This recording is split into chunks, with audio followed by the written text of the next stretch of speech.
Perkenalkan kembali, saya Vivian Wahab, ibu dari anak korban kekerasan di SMA Strada Thomas Aquino yang sudah kehilangan hak pendidikannya selama 1,5 tahun lebih, dikucilkan, ditelantarkan, serta digantung dan dikunci masa depannya oleh para pihak stakeholder dan sistem yang seharusnya melindunginya. Untuk seri video-video ini, saya ingin menjelaskan secara lengkap dan kronologis apa yang sebenarnya terjadi sejak awal pelaporan saya ke Komisi Nasional Disabilitas di tanggal 14 Agustus 2024 melalui kanal Dita 143 sebelum munculnya surat diam-diam KND tanggal 3 Juli 2025 dan sebelum saya diusir dari gerbang kantor KND, tidak boleh melangkahkan kaki sedikit pun melalui gerbang KND atas rentetan kejadian tanggal 1 sampai 14 Juli 2025 seperti yang terlihat di video di sosmed saya. Selama hampir setahun penuh, saya berusaha mempercayai KND sebagai lembaga negara HAM yang mempunyai mandat khusus untuk melindungi dan membela hak, harkat, dan martabat penyandang disabilitas. Di mana awalnya perkataan KND seolah mendukung saya dan telah mengakui banyak hal, seperti diantaranya kekerasan kepala sekolah, ketidakadaan niat baik sekolah dan yayasan, bahwa sekolah perlu diberi efek jerah, buktinya sudah terlalu banyak, kepala sekolah sejak awal seharusnya dinonaktifkan terlebih dahulu, termasuk mengakui pelanggaran yang dilakukan para pihak, termasuk ketidakberesan Inspektorat Jenderal Kemendikbudristek baik dalam penanganan dan hasil penanganan Itjen yang absurd dan lain-lain. Dan kemudian mengatakan bahwa mereka akan berjuang untuk anak saya, bahwa yang dilakukan KND adalah advokasi berdampak, bahwa akan terus mendampingi dan memastikan semua hak anak saya terpenuhi, bahwa mereka adalah rumah untuk anak saya. Bahkan KND menyatakan bahwa KND adalah lembaga di bawah presiden setingkat menteri, bahwa laporannya langsung ke presiden dan mereka tidak takut pada Itjen. Jadi awalnya saya sangat percaya bahwa KND berada di pihak korban dan punya keberanian untuk melindungi dan membela hak-hak anak saya. Tetapi ternyata saya seperti hanya dipermainkan dan berujung pada pengkhianatan yang bagi saya dan anak saya sangat kejam. Saya akan menceritakan rentetan kejadian-kejadian di KND selama ini, di mana pengkhianatan tersebut tidak terjadi secara tiba-tiba, tapi melalui berbagai kejanggalan, keanehan, perubahan sikap, bahkan tindakan yang secara langsung menambahkan kerugian pada anak saya selama seluruh proses pelaporan dan penanganan di KND yang kemudian berujung pada kejadian pengusiran di tanggal 14 Juli 2025 tersebut. Semua fakta yang saya sampaikan dapat saya buktikan dengan rekaman, bukti WA, dokumen dan surat resmi, bukti hasil pertemuan, dan lain-lain yang saya juga akan tunjukkan sebagian di video ini jika diperlukan. Sebagai disclaimer, di sini saya akan menunjukkan atau memperdengarkan beberapa klip rekaman pertemuan di KND. Tapi tanggal-tanggal yang saya sebut untuk pertemuan tersebut bukanlah keseluruhan tanggal pertemuan di KND, di mana keseluruhan tanggal-tanggal pertemuan saya di KND ada dalam dokumen riwayat pertemuan dan korespondensi antara pengadu dan Komisi Nasional Disabilitas yang tampak di layar. Di mana yang saya tunjukkan hanya beberapa potongan rekaman dari beberapa pertemuan yang saya anggap paling penting dan dapat menggambarkan keseluruhan yang terjadi di KND. Saya pertama kali melapor ke KND atas saran LBH Jakarta di 14 Agustus 2024, di mana saya diminta mengisi formulir aduan dan memasukkannya ke kanal pelaporan resmi KND di Dita 143.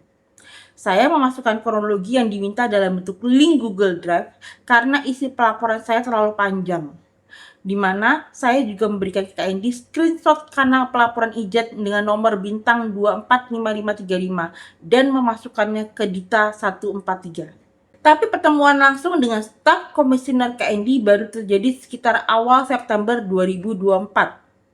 Sebelumnya, saya telah mengisi kanal pelaporan Itjen dengan nomor dan mendapatkan nomor bintang 245535 di tanggal 12 Juli 2024 atas petunjuk dari seseorang di gedung D.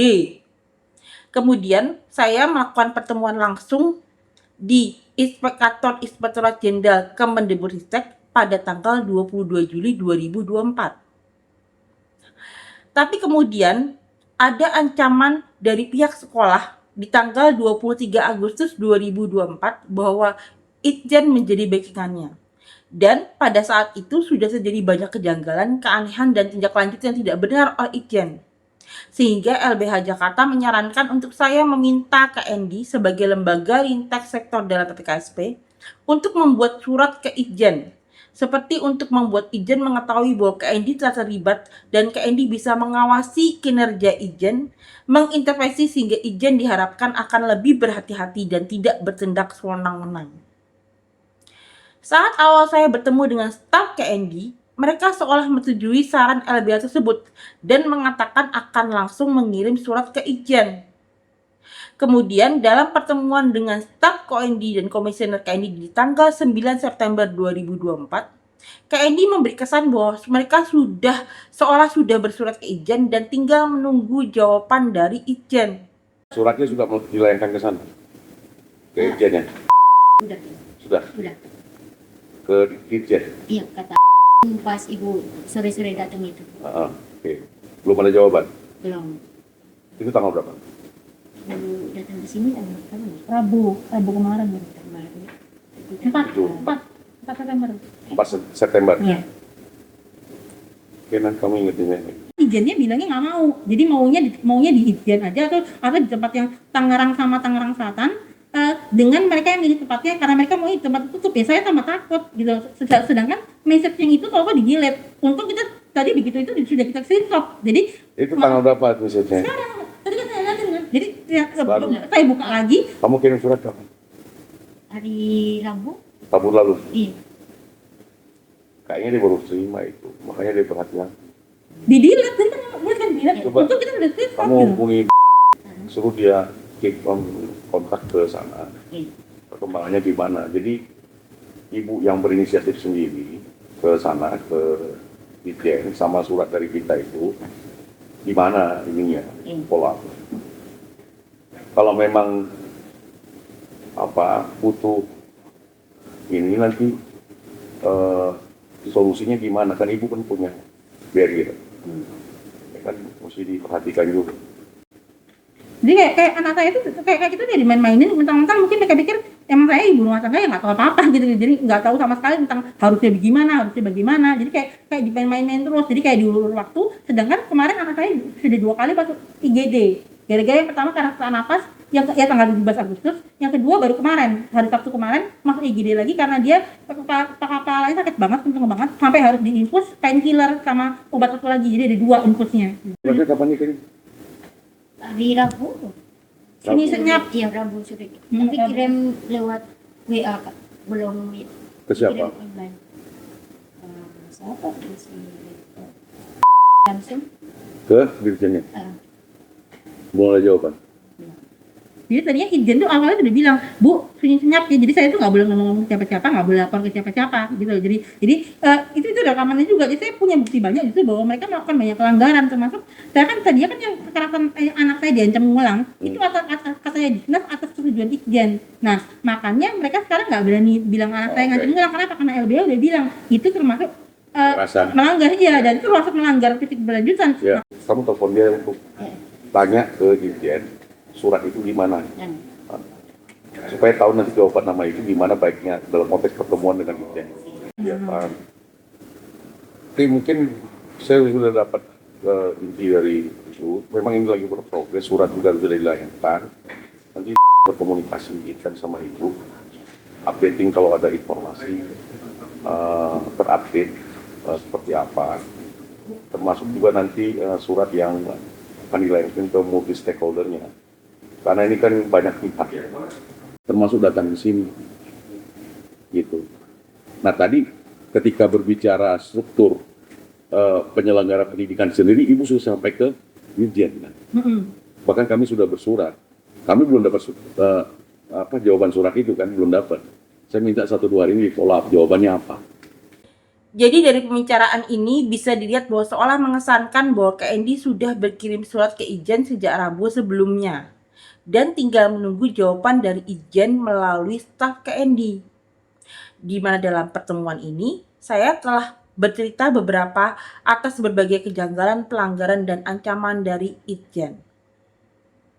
Di mana bahkan hari itu sebetulnya rencananya saya bertemu dengan Itjen yang tadinya awalnya saya meminta pertemuan diadakan di tempat terbuka untuk perlindungan diri saya.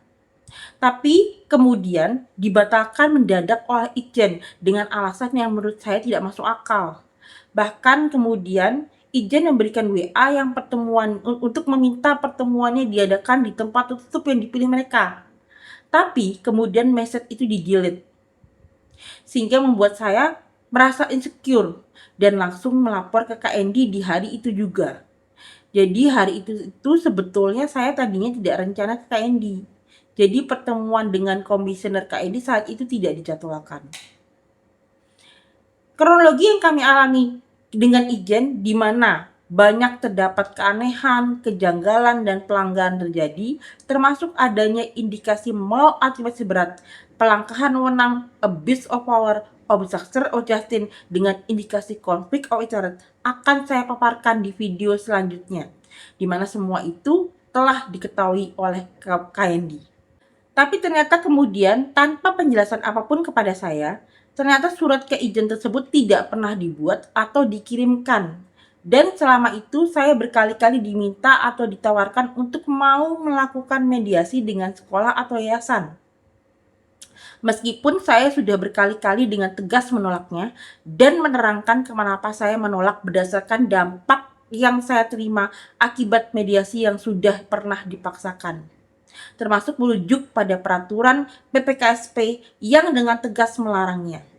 Karena justru telah diprediksi akan dapat terjadi seperti yang saya alami, seperti juga yang telah dibilang oleh staf dari Puspeka, yang semuanya itu sudah saya ceritakan kepada KND. Nanti coba komunikasikan sama Mbak. Karena harus ada pendekatan apa ya? Saya bilang pendekatan non formal. Romo itu kan pendekatan non formal kan. Ya saya takut dong Pak, kalau kan sudah dianim saya takut. Paham. Biar kami yang melakukan. Romo itu ketua yayasan. Bukan, ini tuh di bawah satu naungan. Katanya membawahi banyak sekolah Iya. Apalagi dia membawa Canisius kan mestinya dia punya perspektif Romonya. Entah teman sama Itjen gimana? Ya saya nggak berani. Saya takut benar. Nanti saya minta memastikan dulu. Di bagian ini terlihat jelas bagaimana KND meyakinkan saya bahwa merekalah yang akan maju di depan dan yang menghadapi pemilik atau direktur atau ketua yayasan dan Itjen dengan sudah tahu atas ancaman dan kejanggalan lainnya yang mengindikasi ketidakadaan niat baik, seolah-olah mereka akan melindungi saya dari ancaman dan tekanan. Di mana KND tahu bahwa pemilik atau direktur atau ketua yayasan tersebut adalah disebutkan oleh Kabak Pendidikan Yayasan Serada pada pertemuan tertanggal 23 Agustus 2024. Di mana pemilik atau direktur atau ketua yayasan disebut menyuruh Kabak Pendidikan untuk menyampaikan pesannya, dan dalam pertemuan itu disebutkan berbagai ancaman termasuk menghubungkan hubungan antara pihak yayasan dengan pihak Inspektorat Jenderal dan Menteri Pendidikan saat itu. Tapi nanti yang terjadi justru kebalikannya, di mana saya yang seperti dipaksa dipertemukan dengan pemilik atau direktur atau ketua yayasan. Jadi seperti didesak untuk balik ke mediasi atau arbitrase lagi, yang jelas sudah dilarang dalam PPKSP dan jelas sudah menimbulkan banyak ketidakadilan. Tidak pernah ada keadilan atau pemenuhan atau jaminan apapun atau perlindungan apapun. Padahal mereka sudah melihat terusnya tanda-tanda dan statement langsung atas ketidakadaan niat baik dari sekolah. Dan jelas tahu segala ketidakberesan yang terjadi dalam mediasi-mediasi sebelumnya. Jadi lembaga yang mengatakan biar kami yang menghadapi ancaman itu, justru akhirnya meninggalkan saya dan menyuruh saya menghadapi semuanya seorang diri. Nah, bilangnya, kalau dipikir-pikir Bu, sekolah itu nggak butuh Bu, nggak butuh Bu. Nggak butuh 2 kali bilangnya, ibu dan butuh sekolah. Ngomongnya itu siapa? Pak yang dari bagian dinas katanya sekolah yang ngomong gitu. Di Dinas Tangerang. Iya, kan loh, kok katanya sudah minta maaf kok digituin sih, jadi kayak bilang lu keluar aja deh. Paham. Ibu sama. Ada konsekuensi logis yang akan mereka dapatkan sendiri. Makasih banyak banget. Ya, kasih salam buat anak ibu. Dia drop Pak, drop banget sampai Bilang sekarang. dia nggak sendiri. Ya, ibu sudah datang ke lembaga yang tepat, tetapi kami tentu punya batasan, punya tugas fungsi yang memang diatur oleh undang-undang. Nah, kita bermain di undang-undang lah, supaya mereka juga tahu tugas kewajiban mereka apa. Ketika mereka melakukan seperti itu, apa konsekuensi logis yang mereka harus dapatkan. Ya, ibu harus yakin itu aja. Ya. Jadi mereka awalnya seperti berdiri di pihak saya dan mengakui kekerasan dan pelanggaran terjadi. Seperti di sini setuju bahwa pernyataan sekolah tersebut salah, mengatakan bahwa saya dan anak saya tidak sendiri dan bahwa saya sudah datang ke lembaga yang tepat dan bahwa akan ada konsekuensi logis bagi pihak sekolah dan yayasan. Jadi semua sikap awal mereka tersebut membuat saya awalnya memperoleh harapan bahwa mereka akan bekerja dengan benar dan hadir untuk membela dan melindungi anak saya. Tapi seperti yang akan Anda lihat nanti, semua janji ini tidak pernah terwujud. Bahkan justru KND lah yang kemudian membiarkan, meminimalkan, dan menutupi segala pelanggaran yang mereka sendiri akui di awal. Dan bahkan memutus komunikasi, mengabaikan semua surat saya, dan mengusir saya dari gerbang KND sendiri. Kata-kata ibu tidak sendiri akhirnya menjadi kalimat yang paling menyakitkan. Karena pada akhirnya saya benar-benar dibiarkan berjuang sendiri seolah tidak peduli dengan konsekuensi yang semakin buruk pada anak saya. Kemudian setelah rekaman ini, saya ingin lanjut dengan menunjukkan klip-klip rekaman dari pertemuan tertanggal 17 Oktober 2025 dengan dua staf KND, di mana salah satu staf tersebut merupakan staf KND yang katanya ditugaskan untuk membuat dan seolah telah mengirimkan surat keizinan yang disebut dalam klip-klip rekaman sebelum ini yang di tanggal 9 September 2024. Di mana dari klip-klip rekaman yang saya akan tunjukkan bisa terlihat bahwa KND ternyata berbohong pada saya atas pembuatan dan pengiriman surat izin yang disebut sebelum rekaman ini. Bahwa KND ternyata telah mengkontak pihak sekolah, bahwa sekolah jelas menunjukkan ketidakadaan niat baik, dan bagaimana KND yang sudah mengetahui itu tidak melakukan tindakan tegas apapun sesuai mandat dan kewajibannya, dan justru sudah menunjukkan beberapa kejanggalan dalam sikapnya. Nah, Habis itu KND juga nggak mau ngirim surat izin. Dia dulu bilangnya mau ngirim surat, habis itu nggak terus gini. nah itu Bu, itu yang kemarin aku bilang. Kenapa nggak boleh? Kenapa KND punya hak loh untuk memantau izin berdasarkan peraturan itu, memantau dan mengawasi izin gitu. Jadi semua lembaga yang saya bilang lintas sektor itu punya wewenang untuk memastikan izin melakukan tugasnya. Jadi setiap lembaga itu punya pengawas sendiri-sendiri. Jadi mungkin dikirim aja soalnya Ibu ke kami supaya ya semuanya kan sudah ngomong ke konselnya kan, masih ada di dalam pertimbangan. Nah, mungkin nanti kalau sudah ada ini, saya tahu konselnya bisa buat pikiran misalnya supaya bisa disurati. Alasannya apa sih? Kenapa nggak mau bikin surat? Dari dulu bilangnya iya bikin surat, habis itu enggak. Alasannya apa? Boleh saya tahu? Saya kurang tahu secara detail alasannya seperti apa, tapi memang yang saya tangkap seperti yang tadi saya sampaikan, belum ada entry point-nya atau belum ada pintu masuknya. Untuk menegur izin belum ada entry point-nya. Bisa Loh, kan kemarin bilang, yang waktu itu Pak bilang tidak menghubungkan saya ke Satgas aja itu dari pelanggaran. Sampai sekarang saya nggak dihubungkan dengan Satgas. Kenapa saya nggak dihubungkan dengan Satgas provinsi? Apa alasannya? Kan memang ada peristiwa yang melakukan kepala satuan pendidikan. Kenapa saya sampai sekarang tidak dihubungkan dengan satuan tugas provinsi Banten? komunikasi terakhir Ibu ke mereka gimana? Saya nggak tahu satuan tugas itu yang mana. Dari mana saya tahu siapa? Lah orang saya kan harusnya Dignas yang menghubungkan saya. Emang ditulis saya satuan tugas? Nggak tahu. Klip ini memperlihatkan dengan sangat jelas bahwa sejak dekat awal ternyata saya telah dibohongi oleh KND. Dimana ingat bahwa dalam pertemuan tanggal 9 September 2024 yang saya tunjukkan sebelum ini, KND mengesankan bahwa KND sudah berkirim surat ke Ijen sejak Rabu sebelumnya dan tinggal menunggu jawaban dari Ijen melalui staf KND. Tapi sekarang dalam pertemuan tertanggal 17 Oktober 2024 ini, Staf KND yang sebelumnya katanya telah mengirimkan surat tersebut justru mengatakan bahwa surat itu belum pernah dikirim dan sekarang beralasan bahwa belum ada entry point, yang jelas tidak masuk akal.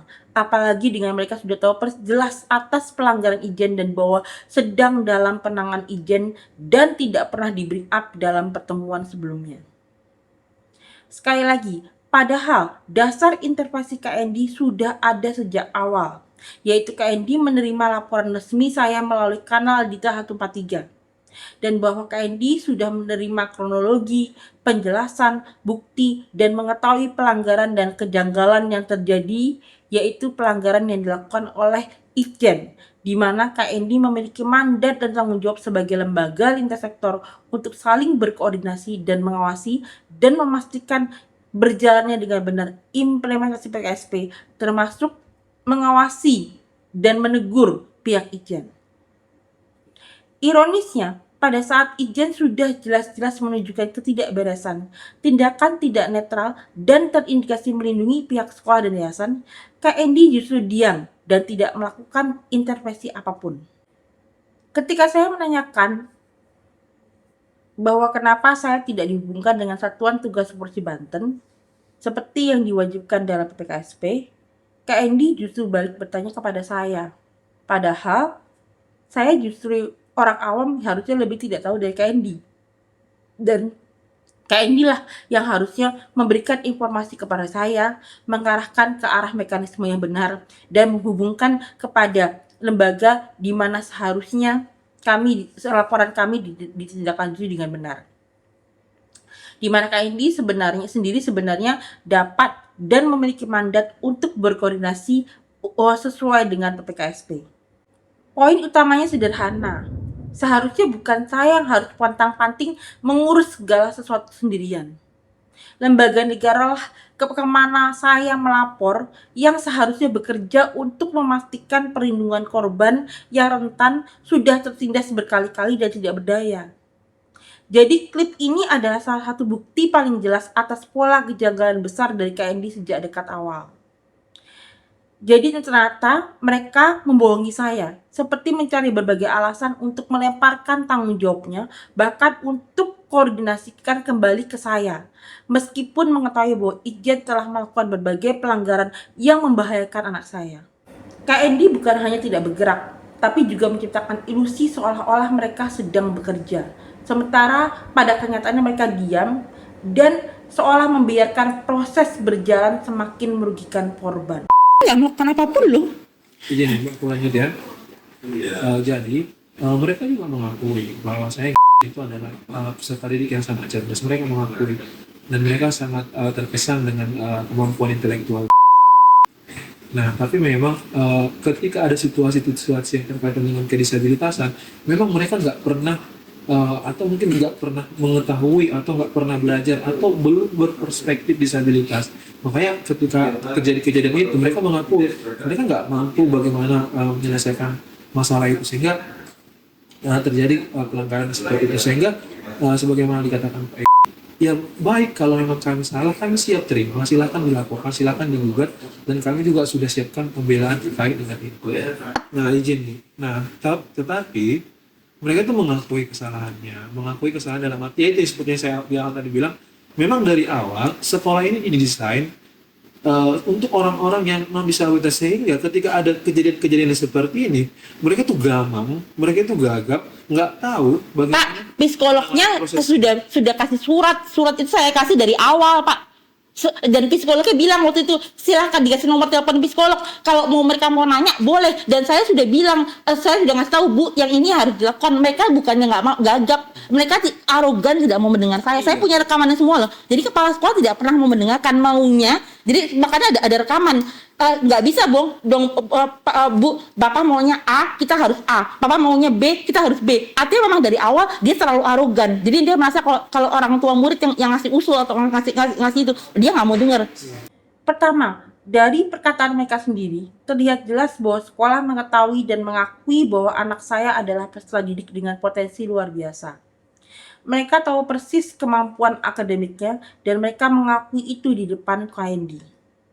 Tetapi fakta bahwa anak saya kemudian dibiarkan kehilangan hak pendidikannya selama saat ini hampir 2 tahun justru membuat kami bertanya, apa sebenarnya makna pengakuan itu bagi mereka?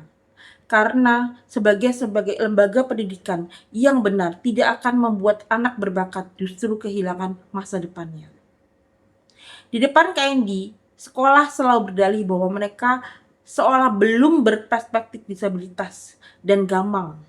Padahal seperti yang sudah saya jelaskan dari ketiga video kronologi di YouTube saya sebelumnya, terlihat jelas bahwa ini bukan masalah ketidakmampuan teknis menangani disabilitas. Bukannya mereka tidak mampu membantu dalam soal disabilitas, tetapi mereka memang tidak mau, bahkan mempersulit dan seperti menyalahkan. Kedua, terlihat jelas bahwa atas kekerasan yang mereka lakukan, termasuk kejadian perundungan dengan guru olahraga dan terutama kejadian puncak dengan kepala sekolah tertanggal 3-10 Juni 2024.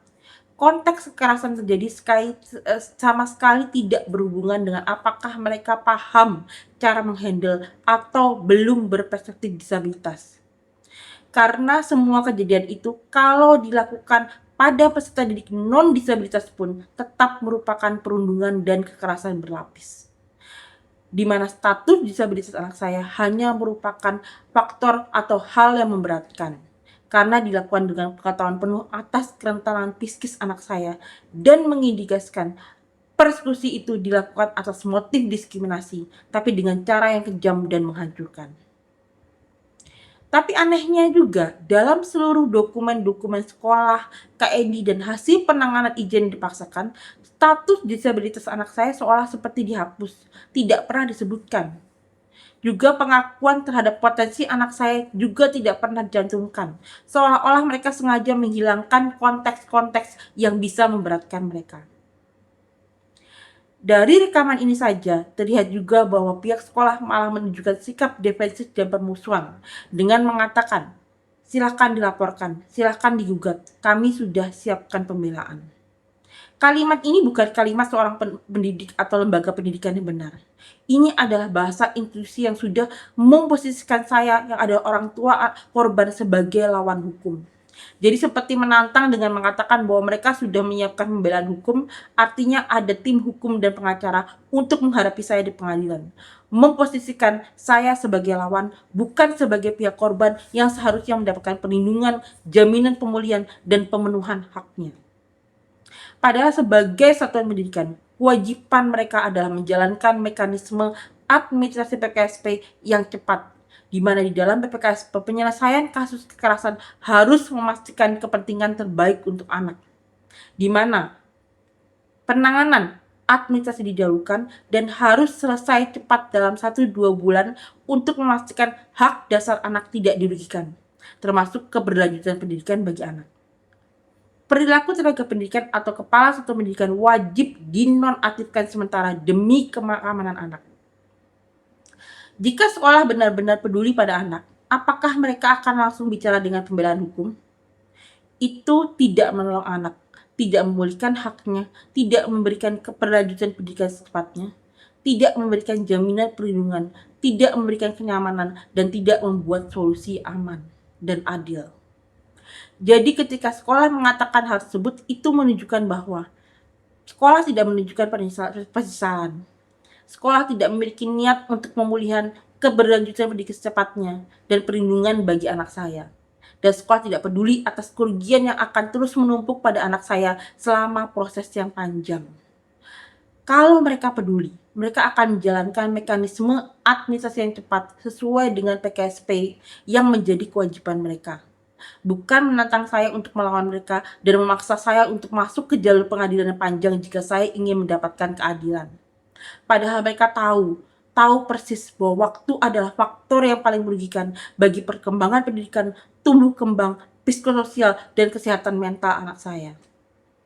Itu bukan tanggung jawab, itu bukan kepentingan terbaik untuk anak, itu bukan akhlak pendidik.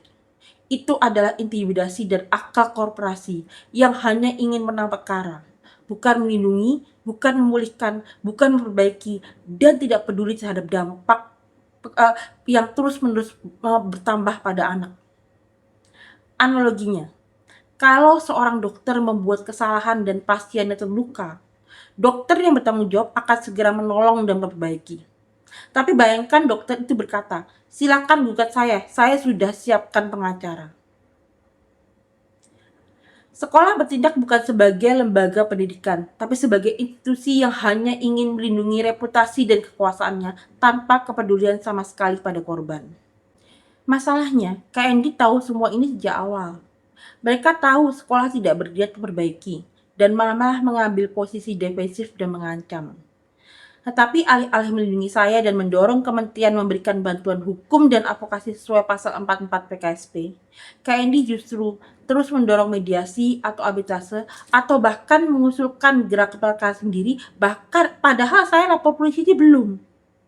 Memposisikan diri sebagai fasilitator netral dan tetap mendorong saya untuk mempertemukan saya dengan pihak yayasan yang menunjukkan ketidakadaan niat baiknya dan keargonannya berkali-kali depan mata KND sendiri.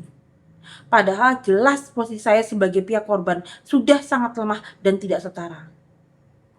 KND bukan lembaga mediator atau fasilitator. KND adalah lembaga HAM yang tugasnya berpihak, melindungi, membela, dan memperjuangkan hak-hak, harkat, dan martabat penyandang disabilitas. Tetapi KND tetap memilih untuk menutup mata. Itu makanya aku bilang, itu makanya perlu di-clearkan. Memang mungkin sekolah ini adalah sekolah swasta ya. Oh, mau sekolah swasta itu nggak pantas kok. Mungkin saya coba menebak. Sejarah salahnya di mana? Nggak ada kan? Aku nggak bicara tentang kesalahan dulu. Ini bicara logika sekolah swasta dulu. Nah, logika sekolah swasta itu lebih kepada bagaimana keberlanjutan dari sekolahnya, sehingga mereka itu akan sangat pragmatis menjawab ketika ada permasalahan-permasalahan seperti ini. Nah, ini terbukti ketika saya menelpon Pak. Nah, jawabannya sangat pragmatis. Yang pertama seperti yang saya bilang tadi, ya sudah, kalau memang Bu Vivin keberatan, laporkan saja ke hukum. Itu kan jawaban yang pragmatis. Iya, karena mereka arogan banget. Nah, itu makanya aku bilang, Mau sekolah negeri atau enggak, mereka sekolah Katolik. Harusnya mereka punya hati untuk itu. Punya hati nurani. Bukan seenak-enaknya. Ngancurin anak orang yang nggak bersalah.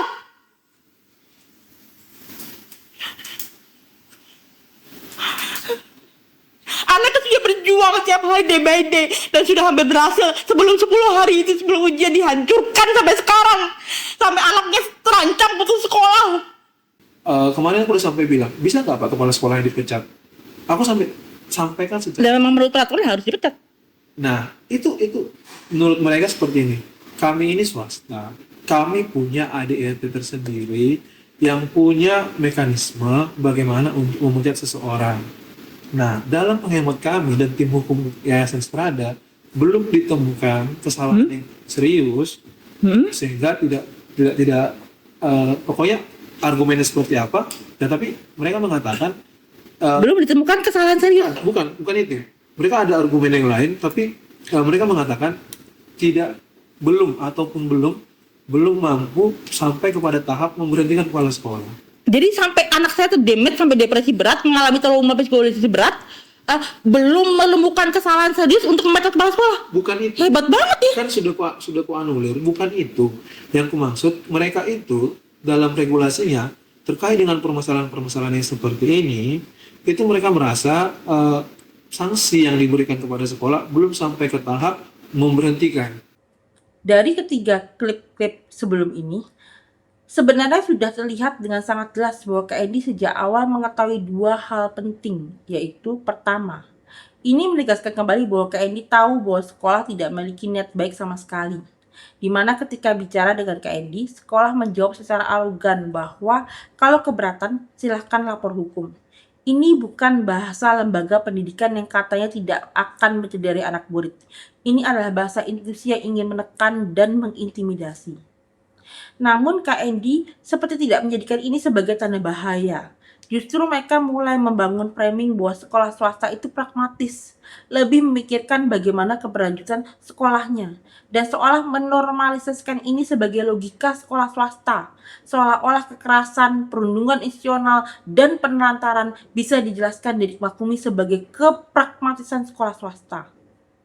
Padahal prinsip HAM, hak peserta didik, perlindungan anak-anak, dan perlindungan hak penyandang disabilitas tidak bisa tunduk pada logika bisnis yang melanggar hal tersebut, yang harusnya sangat dikecam dan tidak dinormalisasikan oleh KND sebagai lembaga negara HAM yang tugasnya berpihak melindungi, membela, dan memperjuangkan hak-hak, harkat, dan martabat penyandang disabilitas.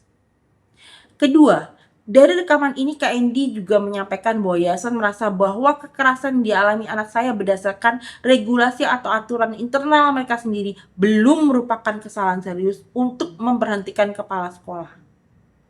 Jadi, anak saya mengalami frustasi dan depresi berat, seperti persekusi, dihancurkan harkat dan martabatnya, dirugikan dan dihancurkan prestasi dan akademiknya, dirusak nama baiknya, dan diusir secara terhubung dengan kepala sekolah masih terus berani melakukan kekerasan lanjutan, sampai akhirnya anak saya terkucil, kehilangan hak pendidikannya, dan ditelantarkan. Bagi yayasan, itu masih bukan merupakan pelanggaran yang cukup berat. Seluruh ini sangat kontradiksi dengan citra mereka sendiri sebagai sekolah Katolik yang seharusnya mengedepankan compassion, mercy, charity, dan justice. Tapi mereka malah menghancurkan seorang anak yang sudah berjuang day by day, yang seharusnya disupport dan dilindungi oleh mereka. Dan KND menyampaikan ini tanpa mengkomen apapun, dan malah seolah menormaliskan sikap yang secara eksplisit mengancam, menantang, dan tidak menunjukkan niat baik tersebut sebagai hal yang biasa atau pragmatis, tanpa menegaskan bahwa PPKSP secara tegas mewajibkan penonaktifkan sementara pelaku kekerasan oleh kepala satuan pendidikan. Jadi KND menempatkan seolah-olah hanya sebagai perantara atau penerus perkataan sekolah yang netral, bukan sebagai lembaga negara HAM yang berpihak dan melindungi harkat dan martabat penyandang disabilitas. Saya tanya balik, sekarang kalau Anda jadi saya, ya Anda jadi anak saya, sampai sekarang dicuekin, habis itu bilangnya mereka mau menerima baik. Dari awal harus dari sejak tanggal 5 Juli 8 Juli, mereka langsung melakukan tindakan. Tapi habis itu malah bilang, malah bilang sekolah nggak butuh. Kalau dipikir nggak butuh. Ya, itu kami mengutuk keras ya Bu, untuk tindakan-tindakan kepala sekolah ataupun pihak sekolahnya seperti itu di masa yang lalu. Tapi tentunya seperti kesepakatan kita di awal, kita bagaimana biar bisa tetap bersekolah di hari kemudian. Ya, sekarang bayangin dia di situ dengan kondisi kayak gitu, jadi mereka masih arogan kayak gitu, kayak bilang kalau misalnya mau dituntut silahkan. Abis itu bisa bersekolah itu dengan merasa bahwa dia sekolah berpihak pada dia. Dong, secara logika dan fair dong.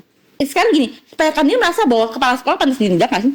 Pantas, tapi perlu disampaikan juga Bu, ini kami mau menawarkan sebuah solusi bagaimana kalau misalnya KND sebagai fasilitator mempertemukan ibu dengan pihak sekolah, jadi ketemu nih kemauan dari pihak ibu seperti apa. Itu namanya mediasi, itu namanya deal-dealan. Dalam peraturan itu sudah nggak ada mediasi, udah nggak boleh mediasi. Maksudnya ini bukan tata cara akhir yang bisa kita tempuh. Nanti kalau misalnya memang tidak ada lagi jalur yang bisa kita tempuh dari pertemuan itu, nah nanti kita kembalikan lagi apakah memang ini perlu dibawa ke ranah hukum karena tadi sudah mengandung kekerasan dan kami tidak membantah itu. Gini loh, peraturan itu dibuat kan di dalam halaman 83 keputusan sekretaris jenderal nomor 49. Perlu dipahami bahwa cara mediasi tidak boleh dilakukan sebagai cara penanganan kekerasan di lingkungan satuan pendidikan. Kenapa? Karena berdasarkan itu seperti yang alami bahwa sebagai mediator penanganan kekerasan itu merupakan kompetensi khusus supaya tercipta keadilan buat korban. Nah, kedua, nanti kalau dengan tindakan mediasi akan berpotensi memberikan trauma kepada korban karena ditakutkan bahwa terjadi kekerasan lanjutan setelah mediasi seperti yang kami alami. Nah, abis itu ketiga, sesuatu lagi lupa itu di halaman. Jadi mediasi itu kenapa nggak boleh? Karena sudah berkali-kali terjadi seperti yang kami. Mereka maunya menang sendiri, mereka nggak mau dirugikan dalam hal apapun, mereka maunya cuma minta maaf dan kami harus menerima. Seperti yang dibilang, kalau kami minta maaf, sudah minta maaf, abis itu kamu nggak menerima, silakan keluar. Itu kenapa peraturan ini dibuat supaya terutama yayasan swasta. Saya percaya peraturan ini dibuat terutama untuk swasta yang arogan, jadi supaya mereka tidak bisa bertindak sembarangan karena mereka sudah ada di bawah peraturan negara, bukan di bawah aturan yayasan. Kalau yayasan melanggar peraturan negara, yayasan berarti melakukan perbuatan melawan hukum. Ya, kami sepakat dengan itu. Harusnya kan Berhak- KND mendukung program stop bullying dong. Iya. Bukan mendukung bahwa mereka melakukan deal-deal supaya Iya, kan supaya sudah kami tegaskan dari awal, Ibu. Kami tidak ada sama sekali mau sebagai pihak mengklarifikasi bagaimana pendapat sekolah. Kami terlepas dari itu ya. Pihak sekolah mau seperti apa, kami berdiri di atas pemenuhan hak-hak dan Ibu. Tentunya di sini sebagai korban. Nah, ini kami mau menawarkan solusi. Kalau dari Ibu sendiri, misalnya nih, kalau kami meminta solusi teknis seperti apa yang bisa dilakukan oleh KND untuk mengembalikan hak-hak bisa bersekolah kembali. berkoordinasi dengan Ijen seperti dalam peraturan itu. Jadi harusnya satuan tugas itu terdiri dari dinas sosial, dinas pendidikan, habis itu dinas yang terkait dengan anak, seperti kayak kalau anak saya kan termasuk kelompok rentan kan. Nah, artinya KND harus juga dengan seluruh organisasi bantuan hukum. Jadi itu semua, jadi peraturan ini membuat organisasi tidak berdiri sendiri-sendiri, tapi bersatu. Jadi tujuannya itu baik KND, KPAI, dinas sosial itu mengawasi apakah Ijen benar-benar melakukan tugasnya, dan Ijen tugasnya mengawasi apakah Satgas benar-benar melakukan tugasnya. Nah, satuan tugas mengawasi, tugasnya mengawasi TPPK, gitu. Dan ini semua sudah amburadul, maunya sendiri. Jadi maunya melakukan tidak berdasarkan peraturan. Lah gimana mau stop bullying, benar-benar ada gerakan zero bullying kalau semuanya tidak mau melakukan peraturan itu dengan benar. Baik, berarti tuntutan Ibu bagaimana sehingga KND bisa berkoordinasi Dengan dengan Ijen. lain. Ya, semua lembaga. Ya, apakah Ibu mengizinkan sebelum kami memberikan surat rekomendasi ke lembaga-lembaga lain itu bisa kami buatkan landasan terlebih dahulu pertemuan antara Ibu, KND dengan pihak sekolah. Jadi nanti dokumentasi atau notulensi dari pertemuan tersebut nanti kita jadikan landasan untuk berkoordinasi dengan lembaga-lembaga lain. Nah, kami tawarkan solusi baru lagi nih. Bagaimana, apakah Ibu mengizinkan kita untuk, kan tadi juga masalah berkolaborasi kan.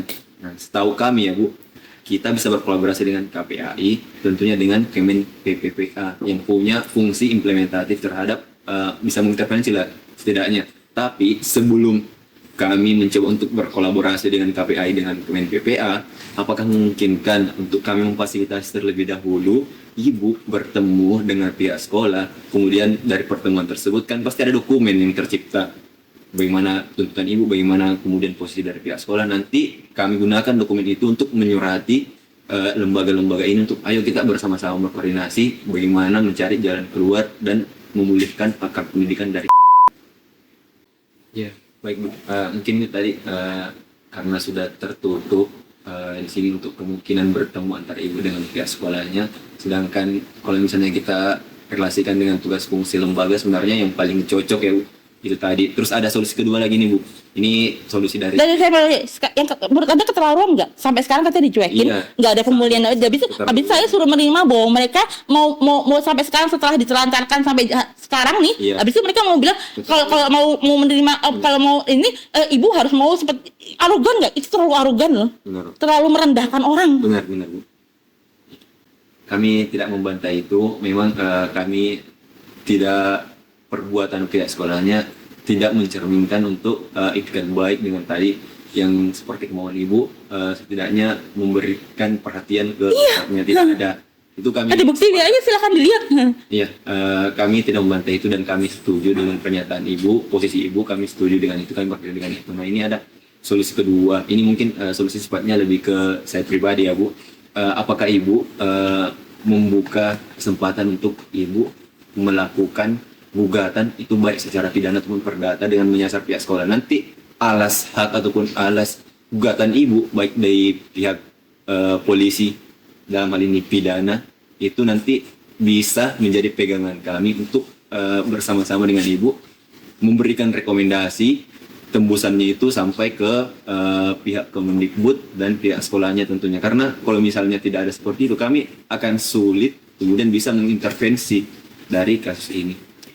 Dari rangkaian rekaman ini terlihat pola yang sangat jelas dan sangat berbahaya dari KND dalam menangani kasus anak saya. Jadi, KND mengakui bahwa kepala sekolah melakukan kekerasan, pantas ditindak, dan bahwa perilaku sekolah arogan, tidak memiliki etikat baik, dan memahami adanya kerugian dan dampak serius pada anak saya. Dan juga mengatakan bahwa KND mencari bagaimana mengembalikan hak-hak anak saya yang dirampas.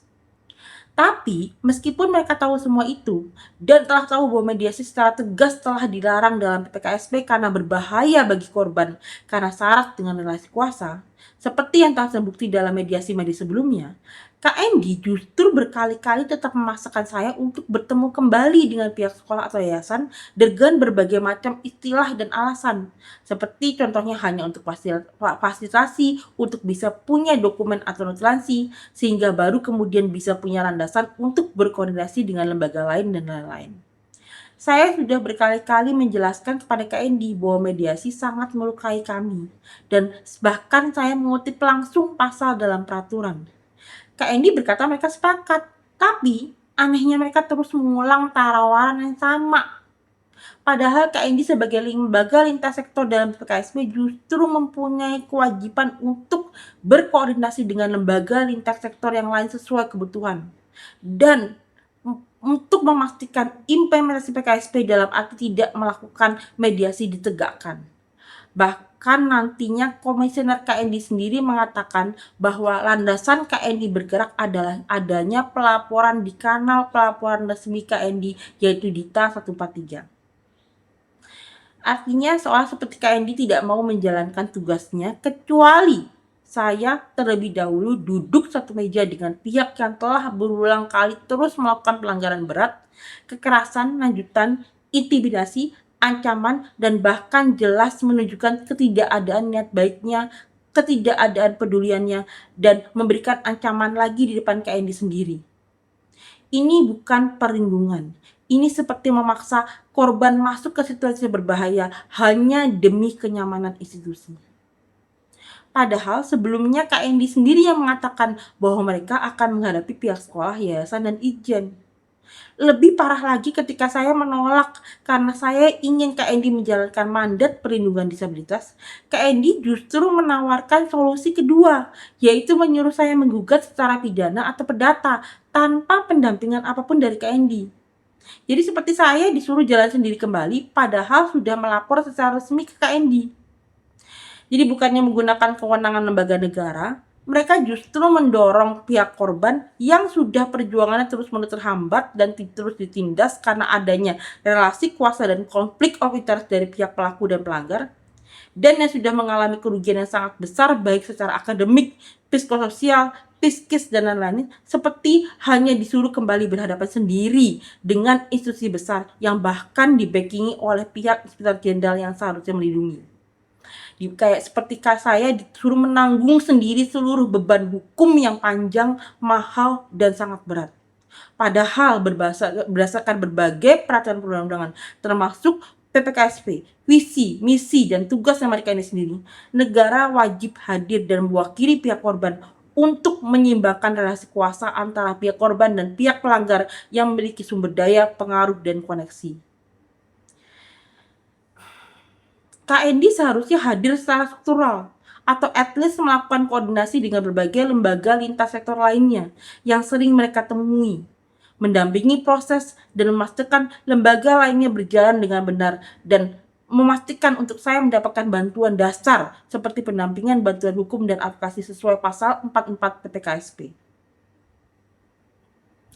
KND seharusnya menjadi perisai, bukan penonton netral, menjadi pembela, bukan fasilitator kompromi, menjadi penegak aturan, bukan lembaga yang memaksa korban melanggar aturan yang sudah dibuat oleh negara sendiri, bukan justru mendorong korban kembali berhadapan sendiri dengan pelaku melalui proses litigasi yang tidak setara. Jadi dari rangkaian ini terlihat bahwa meskipun KND mengakui kekerasan, mengakui pelanggaran, dan mengakui itikat buruk sekolah, mereka tetap memaksa saya ke jalur yang dilarang, menolak melakukan intervensi struktural tanpa syarat, dan akhirnya melempar tanggung jawab negara kembali ke pundak korban. Inilah mengapa saya katakan, pengkhianatan terjadi pada saya bukan tiba-tiba. Semuanya sudah tampak dari pola-pola seperti ini. Pola yang menempatkan kenyamanan institusi di atas keselamatan dan hak anak korban. Enggak, saya nanya kepala sekolahnya, itu sama. Nah, itu makanya gue bilang dengan pilihan dengan kepala sekolah yang sama, karena terus terang Bu, saya sampaikan ke Pak, bisa nggak kepala sekolahnya diganti? kalian kan punya yayasan, pasti banyak dong guru-guru yang kompeten yang bisa diganti dengan kepala sekolah. Nah, mereka menyampaikan belum ada regulasi di mereka yang mengatakan harus memecat kalau kejadian seperti ini. Nah, itu yang sebenarnya kami kan nggak bisa intervensi, Bu, ya, karena kita seperti yang bilang tadi, KID itu nggak punya fungsi punishment yang mengatakan kalian bersalah, kalian ini nggak bisa. Itu yang menjadi kelemahan di lembaga ini. Nah, makanya bisa nggak kita lakukan pilihan yang pertama tadi, supaya ketika nanti ada kejanggalan ketika kembali bersekolah, ini bisa langsung memantau, mengawal agar setiap hari, day by day, benar-benar terpenuhi hak pendidikan. Karena lagi-lagi, Bu, kalau misalnya kita fokus kepada penindakannya, ini pasti akan butuh waktu yang sangat lama. Oke, memang baik swasta maupun negeri tidak akan lepas dari yang namanya jeratan hukum. Nggak ada privilege untuk swasta yang nggak kena jeratan hukum. Nah, tapi yang lagi jadi permasalahannya adalah kan sampai hari ini tidak ada laporan terkait dengan kasus itu ke pihak kepolisian. Justru itu karena izinnya juga rese. Lagi-lagi itu memang kalau kita kembali ke situ akan memakan waktu yang cukup lama, karena memang pilihannya benar-benar sangat sulit. Karena sekali lagi sekolah ini, Bu, sangat pragmatis. Memang tindakan yang mereka lakukan nggak dapat dibenarkan, tapi mereka itu selalu punya dasar yang kuat yang mengatakan ya sudah, kalau memang sekolah kami nggak inklusif, kalau memang sekolah kami nggak beres, pindahkan saja. Jadi mereka itu akan siap lepas tangan terkait dengan permasalahan ini. Sementara kita ingin ini bisa sekolah. Nah. Jadi memang benar-benar berada di persimpangan yang sulit untuk ketemu menyelesaikan permasalahan ini. Itu arogan dan keterlaluan nggak? Itu arogan dan keterlaluan. Tapi, Bu, mereka punya kuasa untuk mengatakan itu. Enggak, berdasarkan peraturan tidak. Oke, berdasarkan peraturan. Tapi ketika mereka mengatakan tidak siap menerima, apakah peraturan bisa mengintervensi? Iya. Kita nggak bisa membandingkan kasus per kasus karena memang Enggak, tergantung sekolahnya arogan tidak. ya aku tak terlepas mereka arogan karena masing-masing kasus itu punya kesulitannya masing-masing, punya problemnya masing-masing, punya dinamikanya masing-masing. Nah, dalam kasus ini seperti yang saya bilang tadi, ini ada dua titik yang sebenarnya akan sangat sulit bertemu karena memang mempunyai prinsip masing-masing. Karena pihak sekolah ini, lagi-lagi mereka ini orang yang sangat keras kepala, yang sangat merasa Kuat. mereka lakukan kuat dalam arti seperti itu, sehingga seperti yang aku bilang tadi, Bu, mereka itu bahkan sampai ke tahap ya udah laporkan saja, kami nggak peduli, kami sudah siap gitu. Iya, jahat nggak? Jahat nggak? Iya, makanya aku bilang, tapi kalau kita selalu menggunakan argumen itu, permasalahan ini nggak selesai. Padahal kan kita mendorong agar permasalahan ini selesai, kan seperti itu. Artinya memang harus ada yang diredam, harus ada yang kemudian melihat permasalahan ini dengan landscape yang lebih luas. Oh, jadi mereka sudah gitu, mereka sudah bilang nantang, ya udah adukan aja. Habis itu saya suruh merendahkan diri lagi, sudah diinjek-injek, direndahkan diri lagi, suruh masuk. Anak saya bisa gila di dalam karena merasa tidak dibela, merasa tertekan. Habis itu kepala sekolahnya bisa kemarin aja dia melakukan kekerasan lanjutan, dia akan menunjukkan bahwa dia masih berkuasa. Habis itu dengan mereka bilang, ya udah saya tahu masalah, tapi laporkan aja, soalnya gue pasti menang. Kami dari posisi kami sudah jelas ya, Bu, dari awal bahwa kami mengecam keras tindakan-tindakan pihak sekolah tadi sebagaimana yang telah dijelaskan oleh Ibu. Tapi kita juga sudah sepakat bahwa kemungkinan untuk bertemu sudah tidak bisa, bahwa kita punya kesamaan visi bahwa memang ada kesalahan dari pihak individu kepala sekolahnya. Nah, kami sarankan apakah boleh sekali lagi dimungkinkan agar kami bisa mengintervensi lebih cepat, membuat laporan kepolisian. Didampingi. Saya itu sudah trauma. Ya, saya kemarin baca ya dari apa namanya? Yang Kota Batu itu bahwa korbannya sama orang tua murid justru dimainin sama polisinya. Lah, saya ini sudah dimainin sama Diknas. Saya sudah dimainin sama Itjen. Nah, habis itu saya suruh ngadu ke polisi sendiri lagi. Jadi saya lapor ke semua lembaga pemerintah buat apa? Baik, seperti ini, karena kalau misalnya KND mungkin Ibu juga sudah paham bahwa tidak punya tugas fungsi sampai mendampingi, tetapi perlu kami garis bawahi, kami punya hak apapun argumentasi yang lebih kuat apabila surat laporan kepolisian tersebut sudah terbit. Tentunya nanti KND akan mengeluarkan rekomendasi bahwa pihak kepolisian perlu mengawal kasus ini karena kasus ini sudah berlarut-larut. Jadi dari rekaman yang baru saya dengarkan, sekali lagi, KND berulang kali mengakui bahwa pihak sekolah arogan dan keterlaluan. Yang sekolah lakukan tidak dapat dibenarkan, sekolah keras kepala, sekolah merasa kuat, sekolah tidak peduli, siap lepas tangan, dan bahkan seperti menantang, seperti kasus bos tukang roti yang mengatakan, silakan laporkan saja karena merasa kuat dan kebal hukum. Artinya dari awal KND jelas mengetahui ketidakberasan dan ketidakadaan niat baik dan kepedulian dari pihak sekolah dan yayasan. Tapi kemudian ketika saya meminta langkah struktural yang benar sesuai PPSP, yaitu untuk KND bersurat ke Ijen Kementerian untuk memastikan mekanisme negara berjalan secara cepat, KND justru mengatakan KND tidak punya fungsi punishment.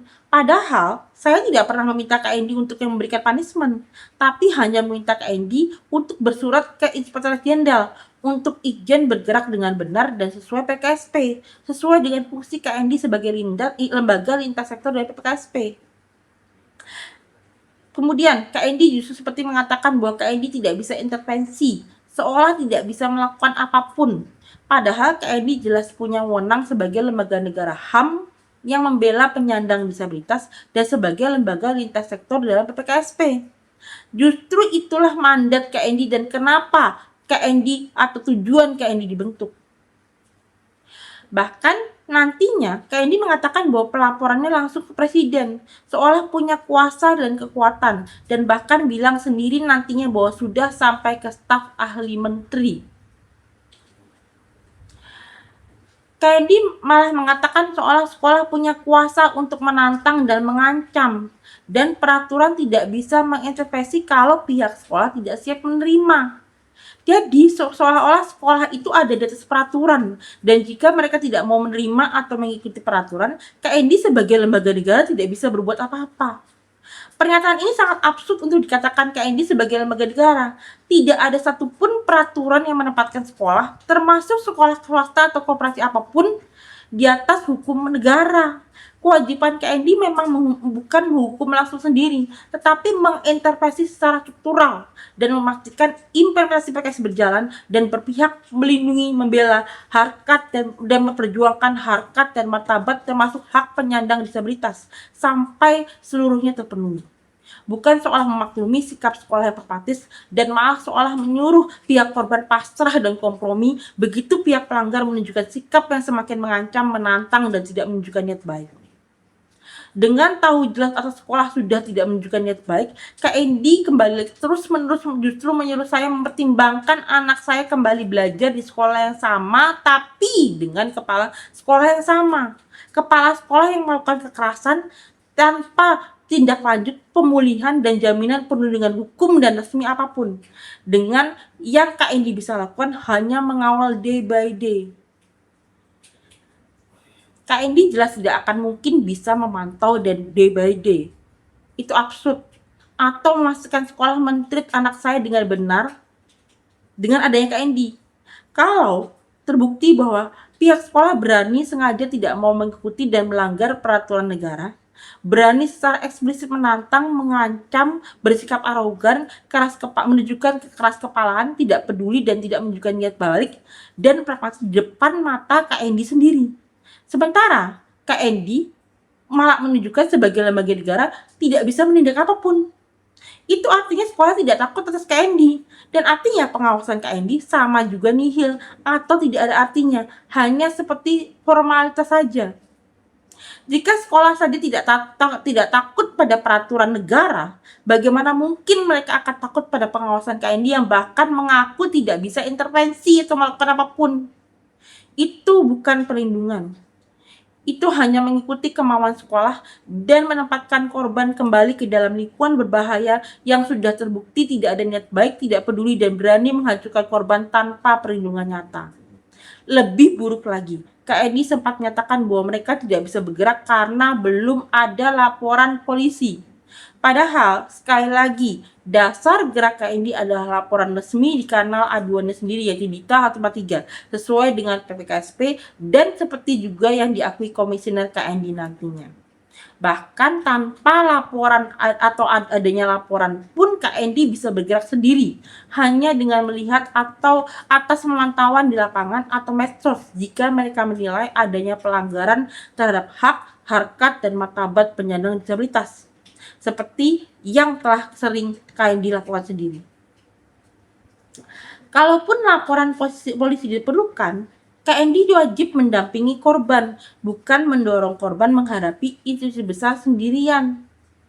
Dan pola yang paling berbahaya adalah ketika KND menyarankan agar saya meredam, dan menerima realita bahwa sekolah bersikap arogan, kemudian malah seolah menakut-nakuti, di mana kalau fokus kepada penindakan yang benar akan sangat-sangat lama. Di mana artinya seluruh beban ditaruh kembali pada pundak saya sebagai pihak korban. Saya sebagai pihak korban yang harus merendahkan diri. Saya sebagai pihak korban yang harus menghadapi pelaku sendirian. Saya sebagai pihak korban yang harus menyesuaikan diri dengan arogansi sekolah dan menuruti apapun maunya sekolah, walaupun itu membahayakan korban untuk baik jangka pendek maupun jangka panjangnya. Dan saya sebagai pihak korban yang harus menanggung seluruh dampak kerugian, baik akademis, psikososial, psikis, dan semua lainnya sendirian, tanpa pemulihan, pemenuhan hak, jaminan perlindungan untuk kedepannya, tanpa kepastian hukum. Sementara tugas lembaga negara yang seharusnya menyeimbangkan relasi kuasa justru dilepaskan begitu saja. KND seolah-olah berkata, kami tahu pelanggarannya berat. Kami tahu sekolah arogan, keras kepala, merasa kuat, tidak peduli, dan tidak menunjukkan tiket baik. Tapi kami tidak bisa apa-apa. Dan kalau tidak dituruti akan sangat lama, sehingga jadi saya lah yang harus mengalah dan berkompromi dan mengikuti kemauan sekolah saja.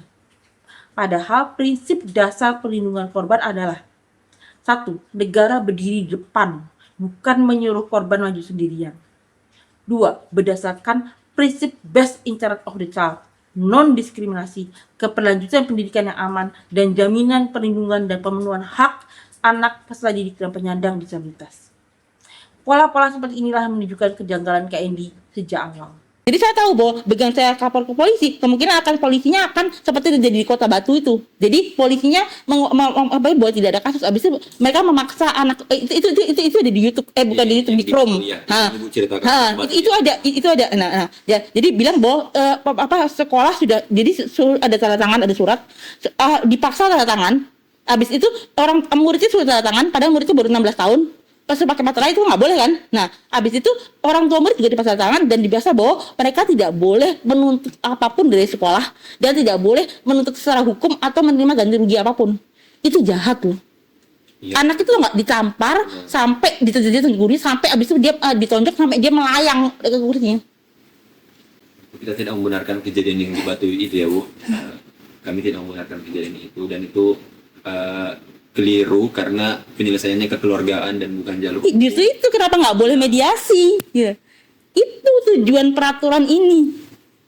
Kenapa ini sudah banyak terjadi, di korban itu sudah banyak.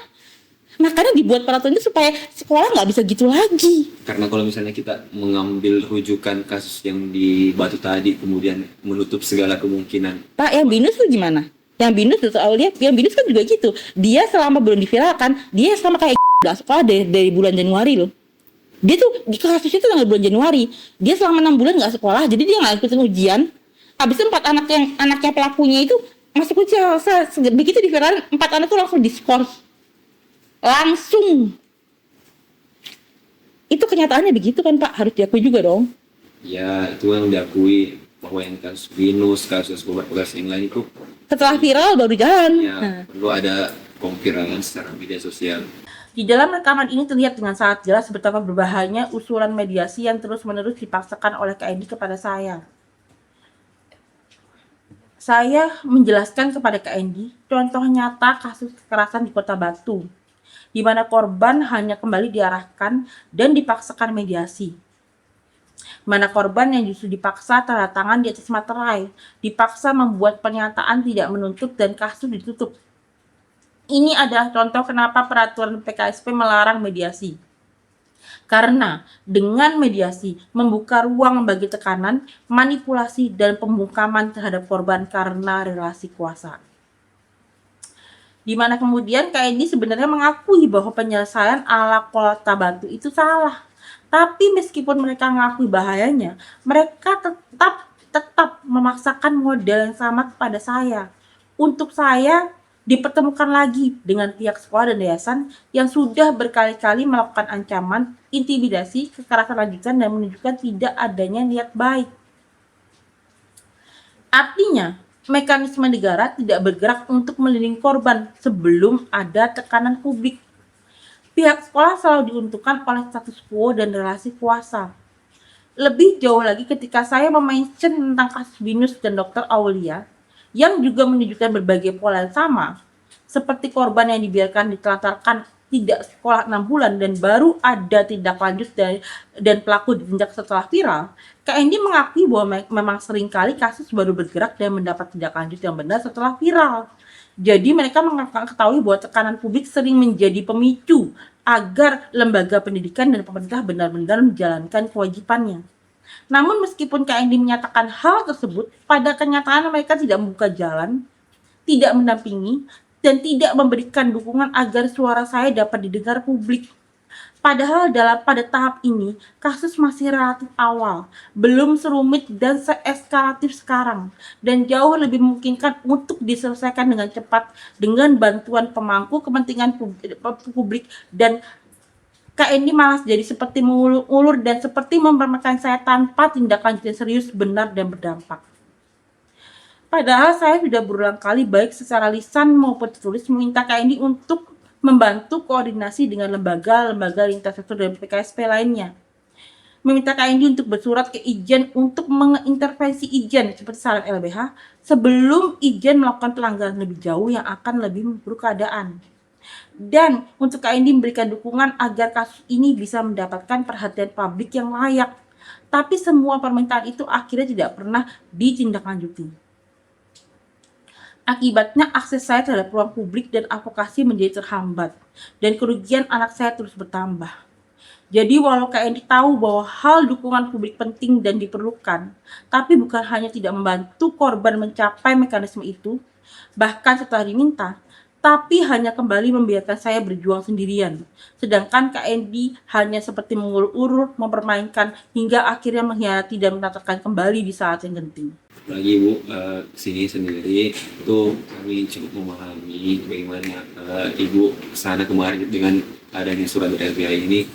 Kami memahami keseriusan Ibu bahwa bagaimana kasus ini bisa segera diselesaikan dan hak hadirat dipenuhi dan pihak sekolahnya mendapatkan sanksi agar tidak terjadi keberulangan. Iya, tujuan peraturan itu memberikan efek jerah.